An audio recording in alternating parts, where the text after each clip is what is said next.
जिसे एकादशी रहनी हो और एकादशी का फल प्राप्त करना हो, उसको ये नियम पालन करना चाहिए। उसको 3 दिन, एक तो दशमी और एक द्वादशी और फिर बीच में एकादशी, उसको 3 दिन संयम में रहना होता है, तब बीच की एकादशी का उसे फल प्राप्त होता है।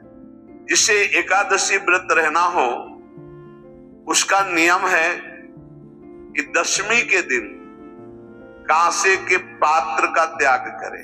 वैष्णव सिद्धांत है कि कभी जिसमें मांस बना उस रसोई का भोजन न ग्रहण करे। मसूर की दाल, चना की दाल, कोदो और कोई भी शाक, शहद, दूसरों का अन्न, दोबारा भोजन और मैथुन, ये दशमी के दिन त्याग दे। एक बार दशमी के दिन भोजन करे 24 घंटे में, क्योंकि एकादशी रहना है। कांसे का पात्र, जिस रसोई में मांस बना उसके भोजन का त्याग, मसूर की दाल, चना, कोदो, शाक, मधु अर्थात शहद और दूसरे के द्वारा दिया हुआ भोजन और दोबारा भोजन और मैथुन क्रिया, इनका दशमी के दिन कभी भी प्रयोग न करें। इन 10 वस्तुओं से वैष्णव दूर रहे दशमी के दिन। फिर एकादशी के व्रत में, ये पीछे तो हम वर्णन कर ही चुके हैं, कहीं नहीं आया कुटू का कचौड़ी पकौड़ी और सिंघाड़ा का हलवा और सावा, ये दुनिया के खीर। और एकादशी के दिन किसी भी तरह की गेम आदि क्रीड़ा ना खेले। जैसे अब आज व्रत है तो बैठे हैं अपना मोबाइल में गेम खेल रहे हैं, ऐसा कोई भी क्रीड़ा नहीं, द्वैत क्रीड़ा, किसी भी तरह का गेम, ये सब खेल नहीं। एकादशी के दिन उपासक को चाहिए कि वो किसी भी तरह की क्रीड़ा, मनोरंजन बिल्कुल नहीं, नींद नहीं लेनी उसको, न दिन में न रात में। एकादशी व्रत, और प्रायः पुराने महापुरुषों ने ऐसा किया है।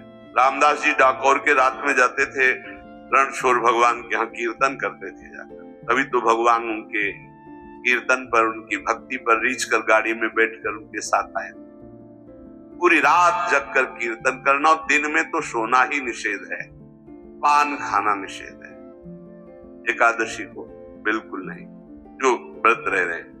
दूसरे की निंदा करना, चर्चा करना नहीं, अर्थात अधिकतर मौन व्रत धारण करे एकादशी के दिन। भाई शून्यम, चुगली करना, स्तेयम, कोई चोरी करना, हिंसाम, वाणी से, शरीर से, मन से किसी को दुख पहुंचाना, रतिम अर्थात भोग करना, मैथुन करना, कोपम, किसी के ऊपर गुस्सा करना, अनत वाक्यम, झूठ बोलना।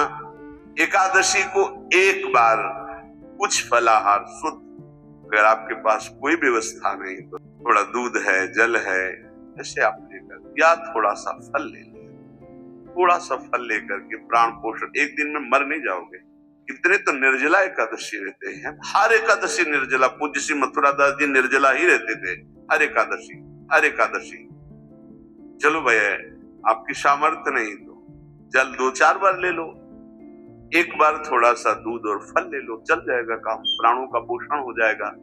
ये आचरण न करे, एक बार कुछ आहार ले ले, वो भी शुद्ध भगवद अर्पित प्रसाद।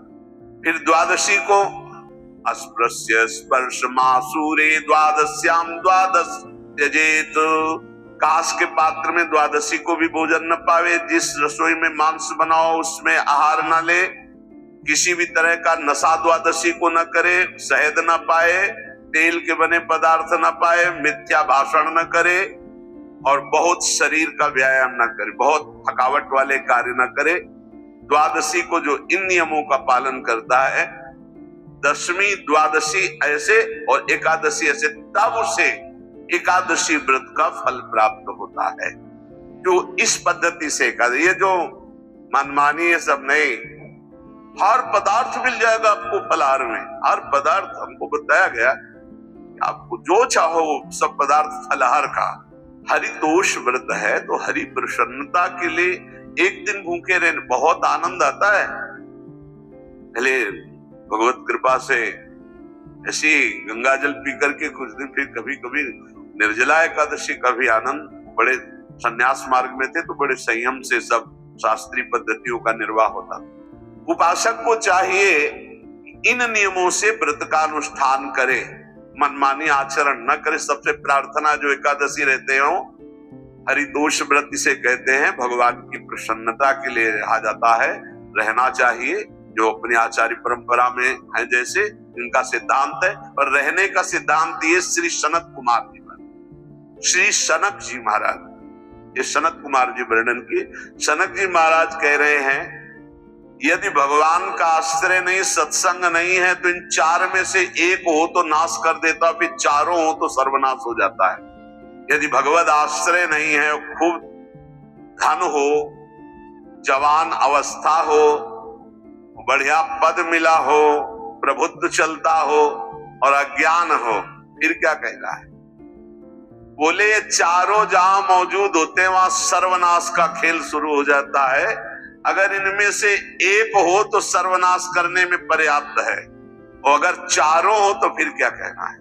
अविवेकता और अज्ञानी हो तो बोले एक नाश कर देगा, फिर चारों तो नाश ही कर देंगे। और अगर सत्संगी है तो ये चारों महान कार्य कर देंगे।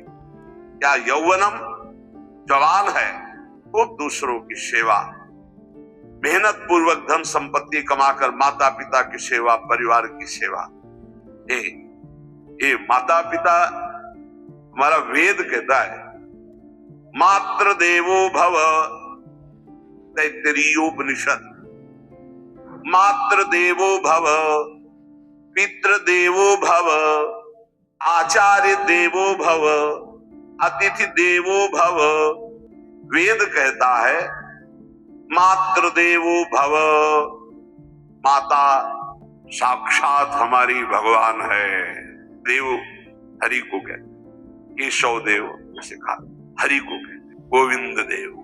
मातृ देव, माता भगवान है। हे धिक्कार है उन पुत्रों को जो अपने माता के द्वारा पोषित किए हुए शरीर से हाथ उठाते अपने माता पिता के ऊपर।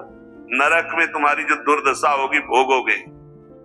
एक हमको दिखाया गया दृश्य कि अपनी माता की कोख में लात मारता है, थप्पड़ मारता है, पिता बैठा उसको लात मारता है, थप्पड़ मारता है, बाल घसीट कर गिर तक माता को ले जाता है। अब इनकी जो दुर्दशा होगी ये बोल नहीं पाएंगे, बता नहीं पाएंगे। ऐसी जगह मारा जाता है कि बस तलकते रहो, कुछ कह नहीं सकते, और नरकों की प्राप्ति होती। वेद कहता, तैत्तिरीयोपनिषद, मातृ देवो भव, ध्यान से सुन लो, सत्संग है, ये माता साक्षात भगवान है। अगर तुमने मारा, वाह भर करके इसके आंसू गिरे, जितने आंसुओं की बूंद से भूमि के कण भींजेंगे उतने कल्प तक नरक भोगोगे। ध्यान रखना, तुम्हारा कभी यश, कभी कीर्ति, कभी श्री, कभी हिरी, ये कभी तुम्हारे उदय नहीं हो सकती। तुम्हारा सर्वनाश हो जाएगा अगर माँ पे हाथ उठाया। पितृदेवो भव, पिता साक्षात भगवान है। देखो भगवान अवतरित हुए तो माता साक्षात भगवान है, पिता साक्षात भगवान है, आचार्य गुरुदेव साक्षात भगवान है। जो अपनी माता को, अपने पिता को दुख देता है, अपने गुरुदेव की अवहेलना करता है, उसका कभी मंगल हो सकता है? वो कभी सुख प्राप्त कर सकता है? वेद कहता है जो निर्दोष कर्म करते हुए धन कमाकर, कैसा कर्म? निर्दोष कर्म करते हुए धन कमाता है और उस धन से अपने बूढ़े माता पिता और गुरुजनों की सेवा करते हैं, जीवन धन्य। धिक्कार है उस पुत्र को, धिक्कार उस जवानी को, धिक्कार है उस धन को, धिक्कार उस बुद्धि को जिसको ये सब प्राप्त होने पर भी अपने बूढ़े माता पिता को दर दर के भटकने के लिए विवश कर देते हैं, जो अपने बूढ़े माता पिता को कष्ट देते हैं। जहां वेद कह रहा है बिना परिचय के कोई आ गया, कह रहा भूखा हूं, भोजन पवा दो, भगवान पधारे हैं, तुम कह रहे मत अंदर आने दो, गेट के बाहर पवा दो, तुम्हारा संशय, और उसे भूखा मत जाने दो। अतिथि देवो भव, जो निर्दोष कर्म करके अर्थ कमाकर अपने माता पिता गुरुजनों की सेवा करता है, उसी का जीवन। पशुवत आचरण, मनुष्य शरीर प्राप्त करके राक्षस आचरण, राक्षसों की यही पहचान होती है। तो पुण्य है ना, सब भस्म हो जाएंगे। आप खिलवाड़ मत समझो, वो विरक्त है, भले तुम्हें नौजवान दिखाई दे रहा है, वो शरणागत है, जो आचार्य ने मंत्र दिया वही गुरु परंपरा से चला रहा, वही मंत्र उसमें, आप उसको बोल रहे हमारे लिए कुर्सी डालो, पैंट शर्ट पहने हो कुर्सी डालो। हाँ, आप असमर्थ हो तो हाथ जोड़कर प्रार्थना कीजिए कि बैठने में हमारी टांग टूट गई है, हम बैठ नहीं पा रहे हैं, क्या व्यवस्था हो सकती है क्या? याचना इस कोटि की। आदेश, बाबा जरा कुर्सी लाना, बाबा तो कुर्सी रख देंगे, आप उनको तुम भिक्षुक समझते हो, सारे सुकृत तुम्हारे नष्ट हो जाएं। ये जो संतों के द्वारा दिए हुए आसन में ये अयोग्य पुरुष बैठ जाते हैं ना, इनके सारे सुकृत नष्ट हो जाते हैं। ये क्या समझते हैं? तुरंत आसन दिया जाता है, किसी आओ आसन को प्रणाम करके समेट कर रख दो, अगर आसन में बैठने की योग्यता है। आसन में बैठने की योग्यता उसकी मानी जाती है जो सामने बैठा है उस स्थिति का हो या उससे श्रेष्ठ हो। बहुत होश में, ये बातें सत्संग में ही मिलती है और अन्यत्र नहीं मिलती। आसन बिछाने का मतलब तुम कोई महान नहीं हो गए हो, अपने में दैन्यता नहीं तो वैष्णव किस बात के? आसन ग्रहण वैसे ही बिछा हुआ है, उसके ऊपर आसन लगा हुआ है गुरुजनों के लिए, श्रेष्ठ जनों के लिए। आप आसन में बैठने के अधिकारी हैं। सत्कर्म के द्वारा कमाए हुए धन से अगर आप अपने पुत्रों को सत अध्यात्म की शिक्षा देंगे और स्वयं अध्यात्म से चलेंगे तो तुम्हारा बुढ़ापा ठीक से जाएगा नहीं। बुढ़ापा बहुत मुश्किल से कटता है, बहुत मुश्किल से। हाँ, हमें कई दृश्य देखने को मिलते हैं